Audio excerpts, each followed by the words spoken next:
Hello दोस्तों, आप सभी लोग कैसे हैं? उम्मीद करते हैं कि आप सभी लोग स्वस्थ होंगे। चलिए आज हम बताएंगे निम्न अभिक्रिया वाले सेल का विद्युत वाहक बल ज्ञात कीजिए। तो देखिएगा विद्युत वाहक बल कैसे निकालते हैं, बहुत इजी तरीका है, कुछ भी नहीं है। देखिएगा आपको अभिक्रिया दिया है, देखिएगा आपको क्या निकालना है, विद्युत वाहक बल निकालना है। ठीक है, तो देखिएगा ई नॉट सेल बराबर ई कैथोड, ठीक है, ई एनोड। ठीक है, तो आपको ध्यान देना है कि आपका कौन कैथोड है और कौन एनोड है।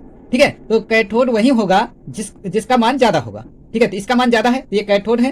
ठीक है, तो आप रख दीजिए 0.80 वोल्ट। ठीक है, और एनोड कौन है, ये माइनस में है, ये कम है, ये आपका एनोड है। ठीक है, तो माइनस आपका 0.76। ठीक है, और फिर माइनस माइनस क्या होगा भैया, माइनस माइनस हो जाएगा प्लस, और ये आपका कितना आ जाएगा 0.76 हो जाएगा। अब इसे जोड़ दें, कितना आएगा, 0 और 6 ही आएगा, 8 7 कितना हुआ 15।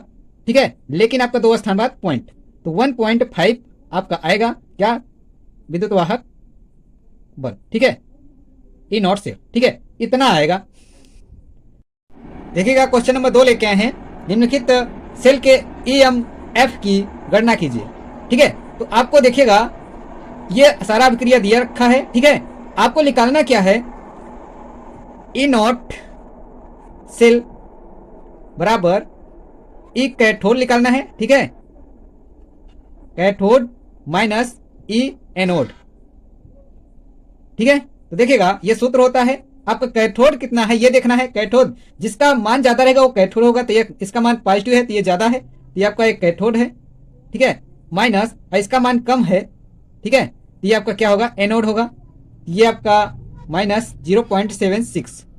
ठीक है, तो देखिएगा 0.34 माइनस माइनस क्या होगा, प्लस हो जाएगा, 0.76 जोड़ देंगे, 6 4 10 का 0, एक हासिल, और 7 3 10, और एक हासिल कितना हुआ 11। ठीक है, लेकिन 2 स्थान बाद पॉइंट लगा है, तो 2 स्थान बाद पॉइंट, तो आपका कितना आ जाएगा 1.10 आपका आ जाएगा ई नॉट सेल। ठीक है, तो आई होप आपको ये वीडियो समझ में आ रहा होगा, तो सब्सक्राइब करते रहिए। चलिए अगले क्वेश्चन की ओर चलते हैं। देखिएगा तीसरा क्वेश्चन लेके आए हैं, ये भी क्वेश्चन बहुत ईजी है। निम्नलिखित सेल के विद्युत वाहक बल की गणना कीजिए। ठीक है, तो आपको विद्युत वाहक बल की गणना करना है। ठीक है, ई नॉट सेल बराबर आपका क्या होता है, ई कैथोड होगा माइनस ई क्या होगा, एनोड होगा। ठीक है, ये सूत्र होता है। तो देखिएगा आपको ई सेल निकालना है, ई नॉट सेल निकालना है, तो देखिएगा कैथोड कितना है, तो जिसका मान ज्यादा वो कैथोड होगा, इसका मान ज्यादा है तो ये क्या है, कैथोड है भैया। अब माइनस जिसका मान कम वो क्या है, एनोड है, 0.34। अब देखिएगा घटा देंगे, एक उदाहरण लेगा, 10 में 4 गए 6 आएगा, यहाँ बचा 7 7 में 3 गए 4, लेकिन 2 स्थान बाद पॉइंट, तो 0 पॉइंट कितना आएगा 46 ई नॉट सेल आएगा। ठीक है, ई नॉट सेल आएगा। तो वीडियो अच्छा लगे सब्सक्राइब करते रहिए।